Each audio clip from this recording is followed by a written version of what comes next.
Mais uma reunião do Decifrando o Novo Testamento com a Visão Espírita. Hoje é dia 9 de fevereiro, eu não sei porque está 26 de fevereiro aqui, mas é 9 de fevereiro. A cura do cego de nascença, nossa 38ª reunião.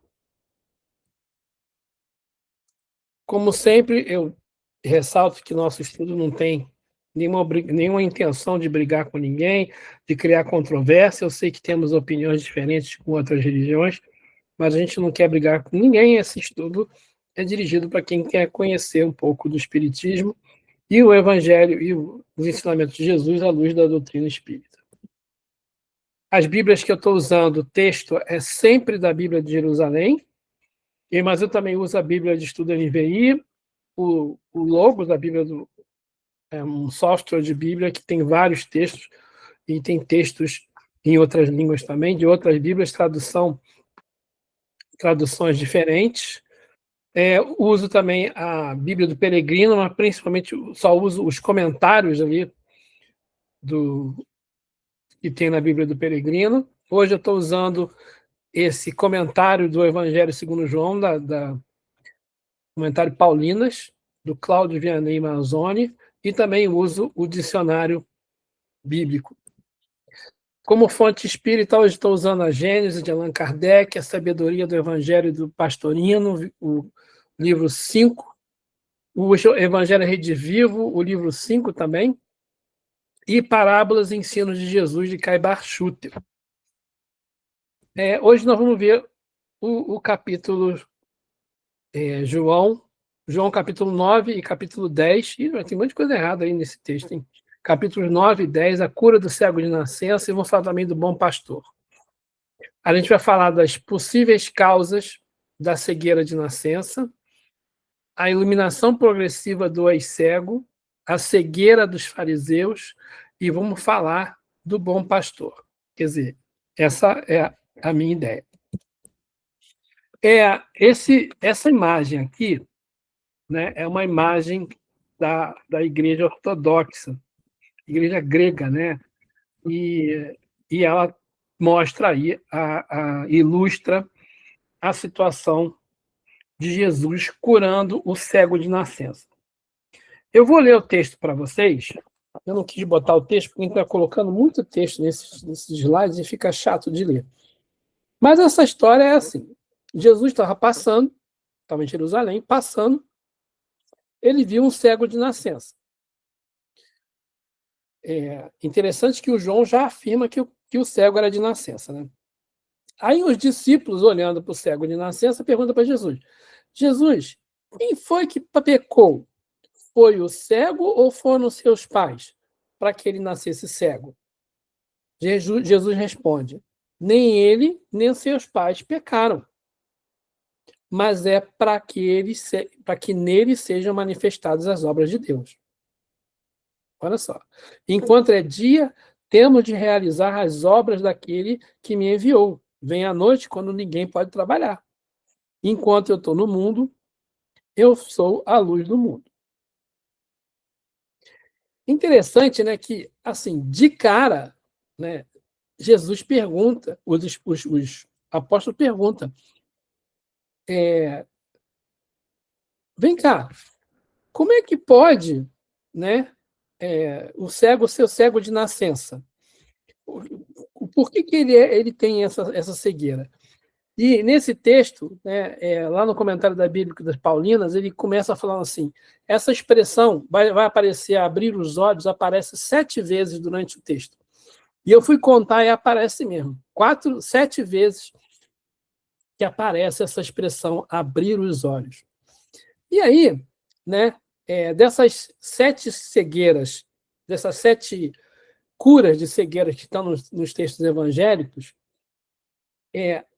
eu também contei, são 7, são 2 em Mateus 9, 27, que é aquela história do cego que ele toca nos olhos e ele fica curado instantaneamente. O 12, capítulo 12 de Mateus, é quando ele cura um cego mudo, o cara é cego e mudo. No capítulo 20, é o cego de Jericó, quando ele toca os olhos, dele e cura. Em Marcos, capítulo 8, é o cego de Betsaída, que lembra que a gente viu que ele cospe nos olhos dele e ele passa a ver as pessoas grandes e depois Jesus corrige e ele passa a ver normal. E agora, no capítulo 9. E somente essa foi registrada como cegueira de nascença. Então, abrir os olhos um monte de vezes, das 7 curas, somente essa é cego de nascença. Então, por isso que os apóstolos vão lá e perguntam para ele, vem cá, né? Me explica uma coisa, como é que pode essa história, né, do cego ter, como é que se diz assim, foi ele que pecou ou foram seus pais que pecaram? E Jesus fala, não, nem ele nem seus pais pecaram. É interessante, né? O Kai Barchuter fala sobre isso. Olha, os filhos não podem pagar pelos pecados dos pais, mas os pecados dos pais podem chegar ao ponto de cegar os filhos.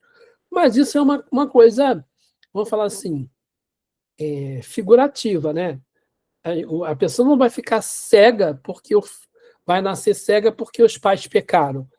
Você vai lembrar, pode acontecer de você tomar uma droga que não sei o que passa para a barriga da mãe, mas naquela época não era isso que se falava.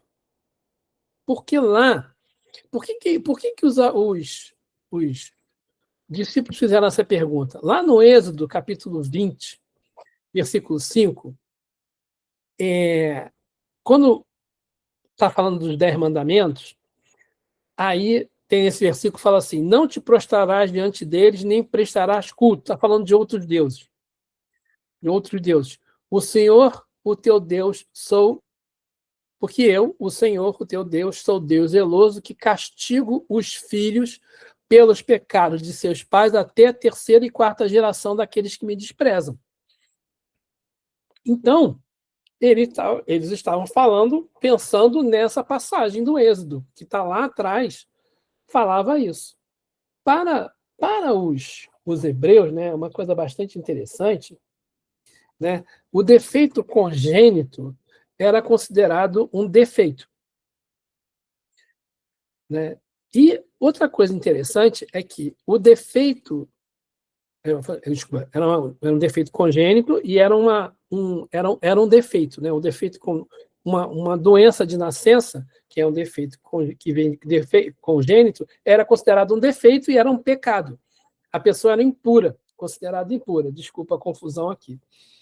Então, e você não cura. Você não conseguia curar uma coisa que você já nascia com aquilo. É muito mais difícil curar uma doença de nascença, até hoje. Né? E aí é interessante porque essa passagem de Jesus vai falar assim, tendo dito isso, cuspiu na terra e fez lama com saliva. Aplicou sobre os olhos do cego e disse, vai lavar-te na piscina de Siloé, que quer dizer enviado. O cego foi e voltou vendo claro. Quer dizer, foi uma cura que não foi imediata, foi uma cura que demorou um pouquinho, foi feita em etapas. Aquela cura do cego lá de Betsaida, que ele cura, né, passa saliva no olho dele, ele abre o olho e vê homens gigantes, depois ele faz de novo, foi ali imediata, mas teve 2 estágios, mas aconteceu na hora. Essa não. Essa ele passou a saliva, pegou terra, fez a lama com saliva, aplicou nos olhos do cego, né, e mandou ele ir lá se lavar na piscina de Siloé. Olha só que interessante. Né? E aí, né, os discípulos perguntando, vem cá, como é que pode curar o negócio que foi feito pelos pais dele, né? Ou será que foi ele mesmo que pecou? Mas se ele nasceu cego, como é que ele pode ter como é que ele pode ter pecado se ele nasceu cego? E aí Jesus responde, não foi nem ele, né, essa pergunta, o pecado do próprio cego. Como é que ele pode ter tido pecado do próprio cego? Lá Allan Kardec, na Gênesis, fala assim, se Jesus tivesse respondido, não, você não pode trazer de outra vida, né? Você não pode ser pecado antes de nascer. Jesus não respondeu isso, Jesus respondeu com outra coisa. Ele não pecou, nem ele pecou, nem os pais dele pecaram. Mas ele está cego para que nele sejam manifestadas as obras de Deus. Quer dizer, mas só que sem a reencarnação não tem explicação.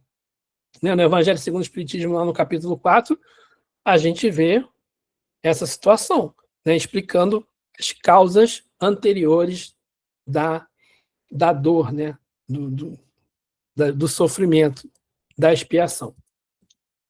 Aí Jesus fala, essa cegueira de nascença dele é uma graça, assim, para que ela seja manifestada as obras de Deus.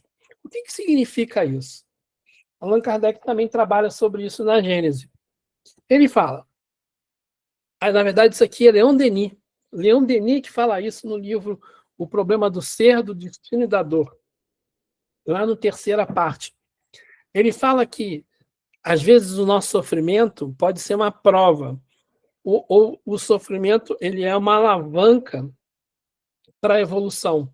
Então, assim, a cegueira de nascença seria um trampolim para esse espírito poder evoluir mais rápido. Ou, como Kardec fala, né, ele pode estar ali uma missão. Né? Ele estava ali para ajudar Jesus, né? A fazer a dar um sinal, mais um sinal. Ele estava ali em missão. E aí, que é interessante que Jesus fala, né? Vai se lavar na piscina de Siloé. E aí tá no texto bíblico fala que quer dizer enviado. Aí quem que é o enviado ali? É Jesus ou o cego? Né? Ele manda o cego ir se lavar na piscina de Siloé. Porque lá que significa enviado. Então, esse rapaz, o cego de nascença, provavelmente ele veio cego de nascença para ajudar, veio em missão.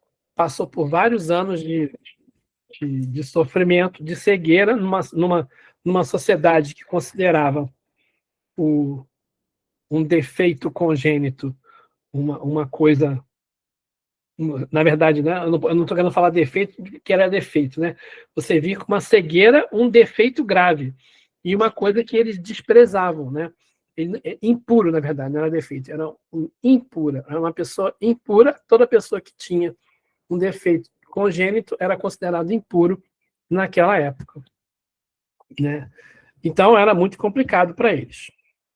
Aí, o cego não viu Jesus. Ele, né, foi curado e foi lá para se lavar. E quando ele foi, lavou-se e voltou vendo claro. Aí, ele volta. Aí ele diz assim, e os vizinhos, então, que estavam acostumados a vê-lo antes, porque era mendigo, imagina, a pessoa que era cego, era considerada impuro, vivia de esmola naquela situação. Aí perguntavam, não é esse que ficava a mendigar? Alguns diziam, é ele. Não. Outros diziam, não, era alguém parecido com ele. Ele, porém, dizia, sou eu mesmo. Aí perguntam a ele, então, como que se abriram teus olhos? Essa foi a primeira vez que fala abrir os olhos. Ele responde, um homem chamado Jesus fez lama, aplicou-me nos olhos e disse, vai a Siloé e lava-te. Fui, lavei e recobrei a vista. Disseram, onde está ele? Não sei. Aí conduziram ele para os fariseus, o cego. Era sábado. E o dia que Jesus fizera a lama era no sábado. Então era pecado, né? Era contra a lei, né? Era para fazer qualquer coisa no sábado. E aí era sábado, o dia em que Jesus fizera a lama, e ele abriu os olhos. Segunda vez que fala em abrir os olhos. Os fariseus perguntam-lhe novamente como tinha recobrado a vista. E aí O cego responde: ele aplicou-me lama nos olhos, agora vejo. Diziam então alguns dos fariseus: esse homem não vem de Deus porque não guarda o sábado. Olha só a preocupação, né? Não guarda o sábado. Os outros diziam: como pode um homem pecador realizar tais sinais? Os sinais o sinal era a cura, as curas, os milagres, né? As curas milagrosas. E havia cisão entre eles. De novo disseram ao cego: que dizes de quem te abriu os olhos? Né? O que te diz? O que fala? O que você fala daquela pessoa que te abriu os olhos? Terceira vez. Ele responde: é profeta. É interessante que a gente vai ver no decorrer dessa história toda que existe uma progressão, né?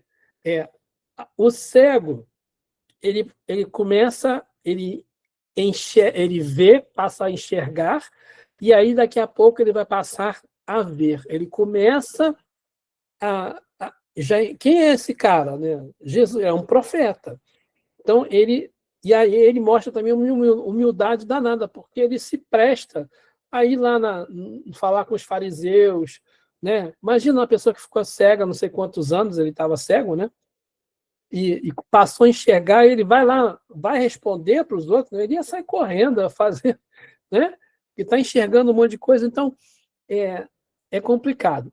E as autoridades fazem o sentido contrário, eles começam, né, a ir a ter a cegueira, né, a não enxergar quem era Jesus. Então, o cego começa progressivamente a enxergar quem é Jesus e as autoridades vão para o lado contrário. Aí essa pergunta: e tu, que dizes dele? Ele é um profeta. Aí o que aí é interessante que agora eles começam a falar, em vez de fariseus, eles começam a falar assim: os judeus. Eles mudam, em vez de falar fariseus, eles falam judeus. É uma segunda situação dessa história. Antes eram chamados de fariseus. Por que ele passou a chamar de judeus aqui, né, no texto de João? É porque João agora está se referindo não só ao pessoal da sinagoga, mas também às autoridades judaicas. Então tem mais gente aí envolvida nisso. E aí fala: os judeus não creram nele, não creram que ele fora cego, enquanto não chamaram os pais do que recuperaram a vista. Aí eles não acreditaram que o cara estava cego. Perguntaram, aí chamaram os pais dele. Esse é o vosso filho, que dizeis ter nascido cego? Como é que agora ele vê? Os pais então recebemos: sabemos que este é nosso filho que nasceu cego. Mas como agora ele vê, não o sabemos. Ou quem abriu os olhos de novo, não o sabemos. Pergunta para ele. Ele tem idade, ele mesmo vai se explicar. Seus pais disseram assim por medo dos judeus, pois os judeus já tinham combinado que, se alguém reconhecesse Jesus como Cristo, seria expulso da sinagoga. Por isso os pais disseram: ele já tem idade, pergunta a ele. Então, olha só que coisa interessante, né? Perguntou para os pais ficaram com medo de dizer que o filho tinha sido curado pelo profeta ou pelo Cristo. Aí, então, os judeus chamam ele pela segunda vez. Chamam de novo o cego. Aí, fala assim: chamaram de novo o homem que fora cego e perguntaram para ele: dá glória a Deus. Sabemos que esse homem é pecador. Dar glória a Deus era como assim: você tem que falar em nome de Deus, você tem que jurar em nome de Deus, não pode falar mentira. Dá o teu testemunho. Sabemos que esse homem é pecador. Respondeu ele, o ex-cego: se é pecador, eu não sei. Uma coisa eu sei. É que eu era cego e agora vejo. Aí disseram então: o que fez ele? Como que te abriu os olhos? É interessante, né? De novo, abrir os olhos. Porque essa é uma brincadeira que João está fazendo, né? Abrir os olhos e ver, né?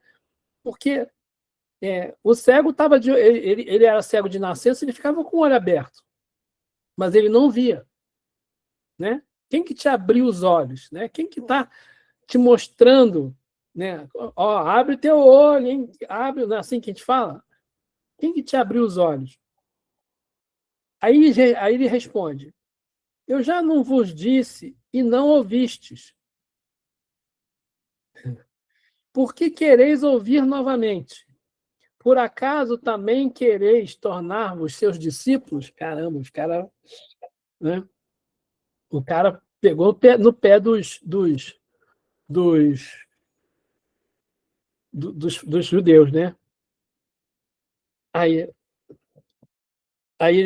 eles ficaram chateados, injuriaram-no e disseram: tu sim és seu discípulo. Nós somos discípulos de Moisés. Sabemos que Deus falou a Moisés, mas esse não sabemos de onde é. Respondeu-lhe o homem: isso é espantoso. Vós não sabeis de onde ele é. No entanto, abriu-me os olhos. De novo, abriu os olhos. Sabemos que Deus não ouve pecadores. Sabemos que Deus não ouve os pecadores. Mas se alguém é religioso e faz a sua vontade, a este ele escuta. Jamais se ouvi dizer de alguém que tenha aberto os olhos de um cego de nascença. Se esse homem não viesse de Deus, nada poderia fazer. Aí os judeus falam: tu nasceste todo em pecados e nos ensinas, e aí expulsam ele. Olha que coisa, né? O cego, né? Então foram as 7 vezes aí que falou em abrir os olhos. E aí começou a brincar, né? Você não ouviu o que eu falei? Depois ele fala: Deus só ouve, né? Como é que ele fala assim? Deus não ouve os pecadores.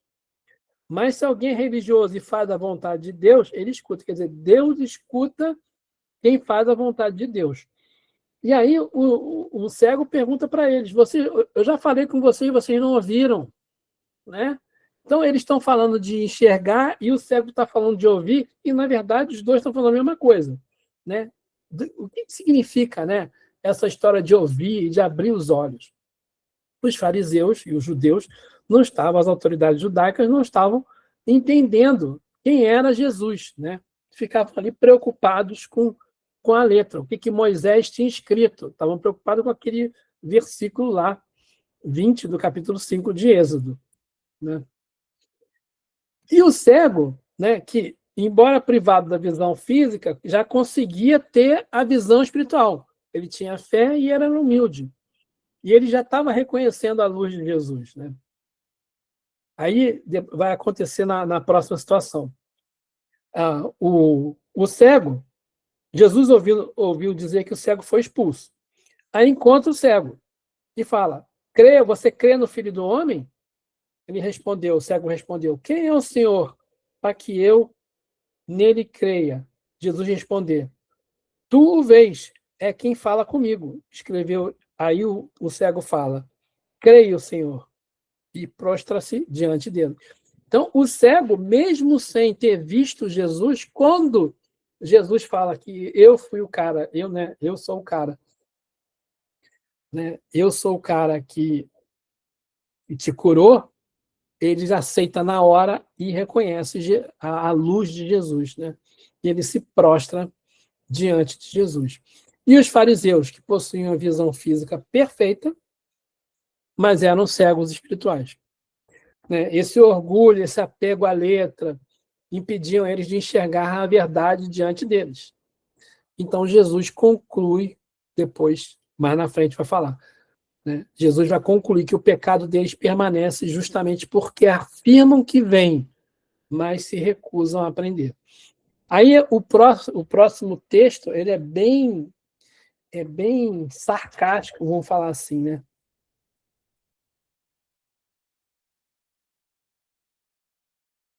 Acho que eu botei esse texto assim. Tá bom.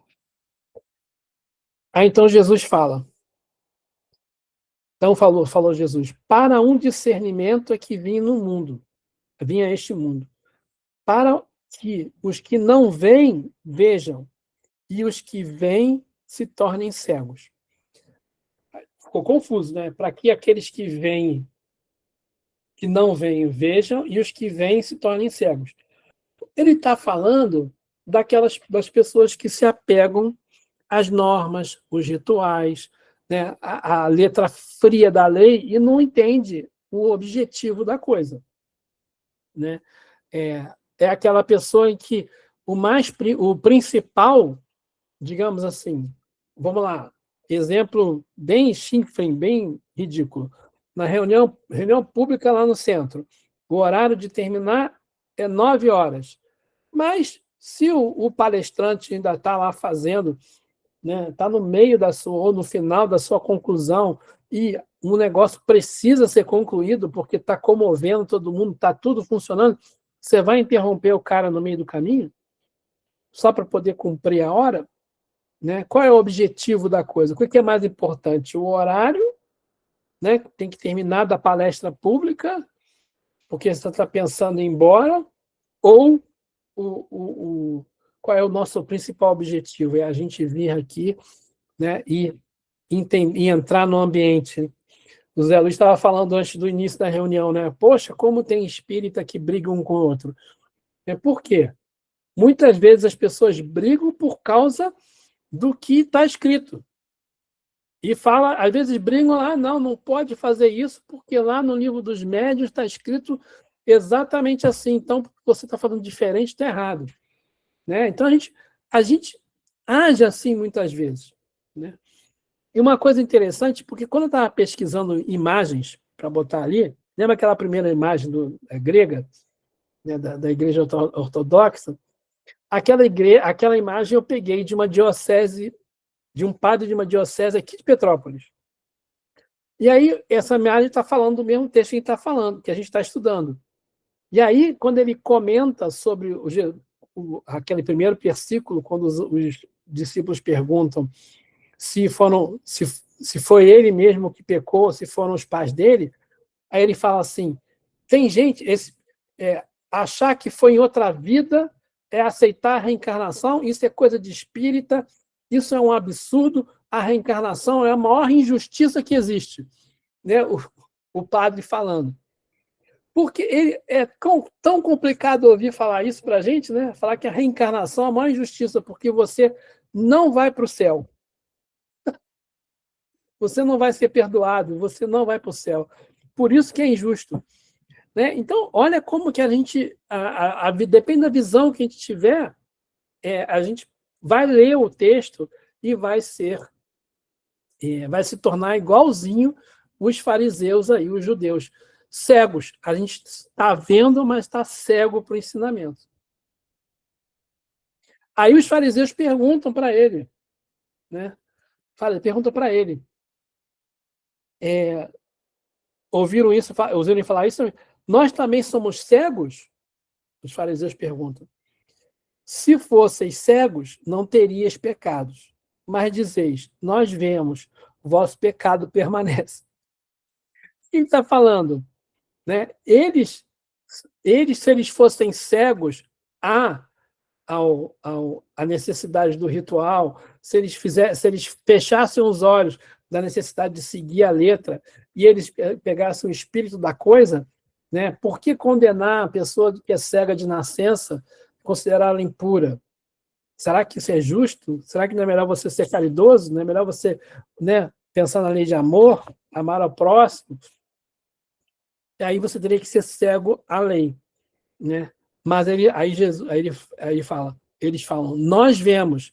Aí então Jesus fala, o vosso pecado permanece, porque eles veem a letra fria da lei. Eles não veem,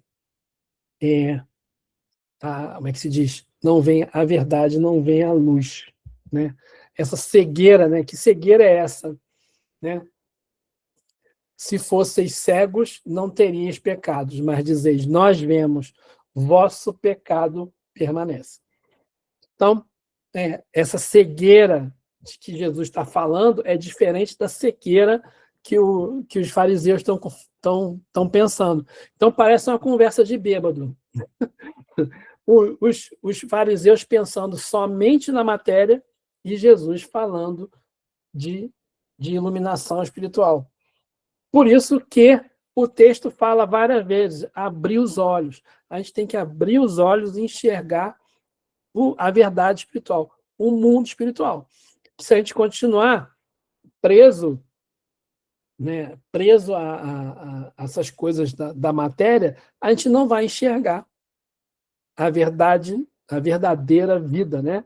Que é o que ele está falando aí. E aí ele fala, se vocês veem, então, o vosso pecado permanece, porque a gente continua ignorando a lei de amor, justiça e caridade. Aí, capítulo 10, vai falar do bom pastor. Eu vou falar rapidinho desse bom pastor. Vocês vão entender por quê eu vou falar rapidinho. O texto é assim: em verdade eu vos digo, quem não entra pela porta no redil das ovelhas, mas sobe por outro lugar, é ladrão e assaltante. O que entra pela porta é o pastor das ovelhas. A este o porteiro abre. As ovelhas ouvem a sua voz e ele chama as suas ovelhas uma por uma e as conduz para fora. Tendo feito sair todas que são suas, caminha à frente delas e as ovelhas o seguem, pois conhece a sua voz. Elas não seguirão o estanho, mas fugirão com ele, porque não conhecem a voz dos estranhos. Aí Jesus depois explica, olha, é uma parábola, né? Ele fala, ele é que é a porta das ovelhas. Todo mundo que veio antes dele e pregou a letra fria da lei são ladrões e assassinos. E as ovelhas, né? As ovelhas que não ouviram os ladrões e os ladrões assaltantes vão seguir ele. Então, se alguém seguir Jesus, ele é a porta. Vai ser salvo. Vai entrar e vai sair e vai entrar na vida, na reencarnação. Esse redil, né? Redil é vou falar assim, o curral das ovelhas, é a reencarnação. A gente entra na reencarnação. Se a gente escutar pessoas que chegam, entram ali, mas não vieram pela porta, que a porta é Jesus, vai sofrer.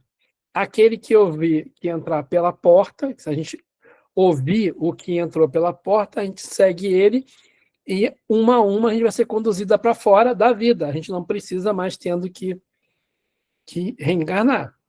Então, tendo feito sair todas que são suas, Jesus vai caminhar à frente e todas as ovelhas o seguem, pois conhecem sua voz. As ovelhas que já entenderam que Jesus é o bom pastor, não seguirão o estranho, mas fugirão dele, porque não conhecem a voz dos estranhos.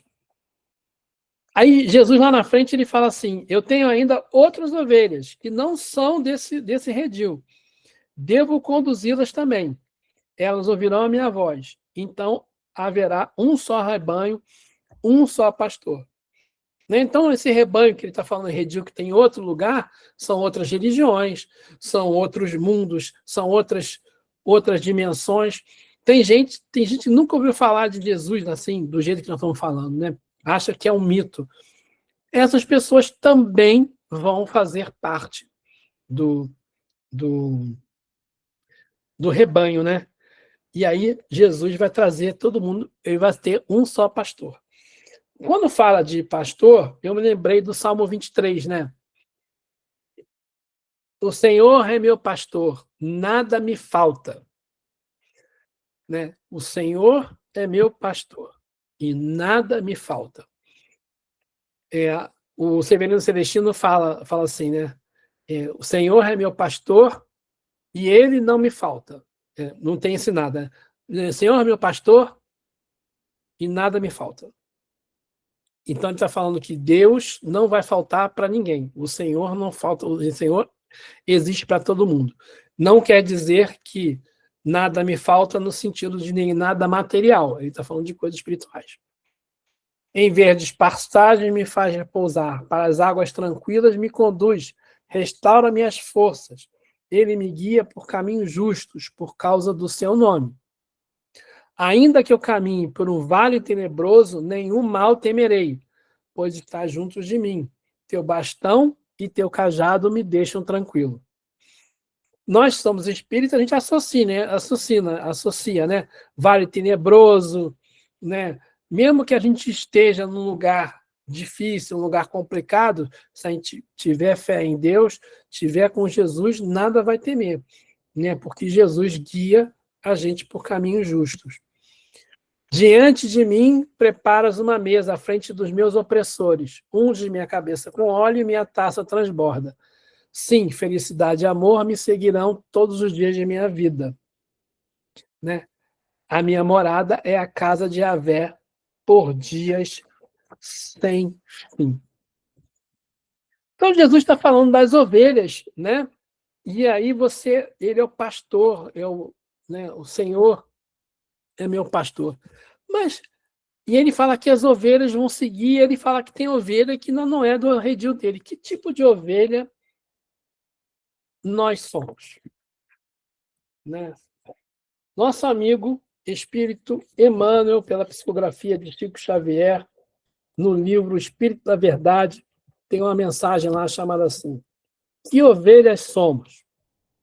Essa mensagem ele comenta: eu sou o bom pastor e conheço as minhas ovelhas, e das minhas ovelhas sou conhecido. Comentando esse versículo. Aí ele está falando assim: o pastor conhece as ovelhas mais ativas, sabe quais são as indiferentes, sabe as que estão atrasadas, registra as que estão liderando, né? E classifica a lã que todas elas produzem. Mas ele faz tudo para todas elas. Agora, as ovelhas, pouco a pouco, percebem, dentro da limitação que elas têm, o modo de ser do pastor. Então, elas se habituam ao lugar que são prediletos, respeitam os sinais, acatam as ordens, reconhecem o poder do pastor, sem confundir quem é ele. Agora, o pastor, né, compassivo, ele faz tudo para guiar elas para a felicidade, para o caminho, vou falar assim, para o melhor caminho. Incentiva as indiferentes, acalma as impetuosas, fortalece as mais fracas, apoia as mais respeitáveis, as mais responsáveis, e ele vê o valor de todas. E ele pesa isso de acordo com as qualidades e as peculiaridades e as tendências de cada uma. Então, nós, que tipo de ovelha somos nós? Né? Nós somos ovelhas ativas ou somos indiferentes? Somos ovelhas que estamos liderando ou somos ovelhas que estamos ficando para trás? A gente percebe os sinais da vida, né? A gente está com o olho aberto, ou a gente ainda é cego, né? Não vê os sinais. A gente escuta as ordens, né, que vêm do alto, as ordens de Jesus, ou a gente ainda está surdo. Né? Porque Jesus está o tempo todo chamando a gente. Né? Cada vez que a gente vem estudar, cada vez que a gente prepara um estudo, cada vez que a gente vê ainda alguma coisa, né, diferente, alguma coisa errada, alguma coisa certa, os espíritos estão chamando a gente, estão nos indicando qual é o caminho. Né? Então, aí ele fala assim: de igual modo, as ovelhas do rebanho terrestre gradativamente vêm a conhecer e a sentir a existência abençoada do bom pastor. entendem os ensinamentos e admoestações, reverenciam a excelência do seu amor, confiam serenamente na sua misericórdia, esposam-se-lhe os ideais e buscam corresponder-lhe à vontade, destacando nos quadros da vida por intermédio do Pai Excelso. Desse modo, cabe-nos atender ao chamado do Mestre, melhorando as condições da vida no mundo, com base na nossa própria renovação. Nesse programa de luta, vale indagar a nós mesmos. Que ovelhas somos? Né? Então, Emmanuel está falando com a gente. Né? A gente tem que melhorar as nossas condições de vida no mundo. Quando o Emmanuel fala ali, né, o pastor atento se identifica com o rebanho de tal maneira que define de pronto qualquer das ovelhas mantidas a seu cuidado, que Jesus sabe o tempo todo quem é que está fazendo, né, o que ele pediu, ou pelo menos tentando fazer. Eu não gosto de falar fazendo, porque parece que a gente já faz, né? Porque quem já está fazendo o que Jesus instruiu ele fazer, não está mais encarnado aqui, não precisa mais. A gente corre atrás. Né? Não basta a gente se declarar cristão para se transformar num discípulo sincero e fiel. Né? Isso é um processo gradual, lento, e precisa de sacrifício pessoal. Né? A gente precisa se esforçar para conhecer e viver, né, os ensinamentos de Jesus. É para a gente não ser o cego. Porque só saber de cor o Evangelho, ou saber de cor o Livro dos Espíritos, saber de cor o Evangelho segundo o Espiritismo, saber de cor tudo que André Luiz trouxe para a gente, ou Emmanuel, ou Luana, ou Manuel Flamengo Miranda, ou sei lá, né, o Mohamed, ou o espírito que você gostar de seguir, não adianta nada. A gente precisa viver isso. Né? Só estudar não adianta. Seguir ritual não adianta. Acender vela só não adianta. Né? Fazer promessa só não adianta. A gente precisa fazer mais. Pensar mais, fazer mais, agir mais. Né? Por isso que ele pergunta, que ovelhas, que tipo de ovelhas nós somos? E Jesus fala, tenho ainda outras ovelhas que não são desse redil. Devo conduzi-las também. Elas ouvirão a minha voz. Então, haverá um só rebanho, um só pastor. A gente tem que entrar nesse redil aí. E para entrar nesse redil, a gente tem que fazer essas coisas todas que eu falei. Né? Ser ovelha do rebanho de Jesus não é nada simples, não é nada banal, não é nada que se consegue rapidamente. A gente precisa de trabalho, de estudo, de esforço, eu falei, sacrifício. A gente precisa de um monte de coisa. Não adianta só seguir regra, porque senão a gente vai ser igualzinho lá aqueles fariseus que eram cegos e não sabiam que eram cegos. Jesus perguntava, vocês enxergam? Enxergam, então vocês são cegos, porque eles estão vendo apenas a matéria. A gente precisa também parar de ver só a matéria, a gente precisa também ver o espírito, precisa ver as consequências morais de tudo que a gente faz, de tudo que a gente vê, tudo que a gente incentiva, né? Todas essas coisas que a gente olha e pensa. Né? O Leon Denis, eu estou falando muito de Leon Denis porque eu vou fazer uma roda de conversa quinta-feira, lá no Centro Espírita Oswaldo Cruz, eu e o Alexandre Bassus, falando sobre o livro O Problema do Ser, do Destino da Dor. Né? E aí o Leon Denis fala sobre o pensamento. Né? O pensamento, a força que o pensamento tem, né, de modificar a atmosfera da Terra. E nós vamos chegar agora na época do Carnaval. E aí nós tivemos uma reunião no sábado, E aí tem um dos participantes nossos lá, é o Rogério, e o Rogério foi muito feliz, né, explicando o motivo da gente fazer encontros da família. Porque durante o carnaval existe aqui no estado do Rio uma Comerge, que é um encontro das mocidades espíritas do estado do Rio de Janeiro. Nós somos do Polo 2, que junta Petrópolis e Baixada Fluminense.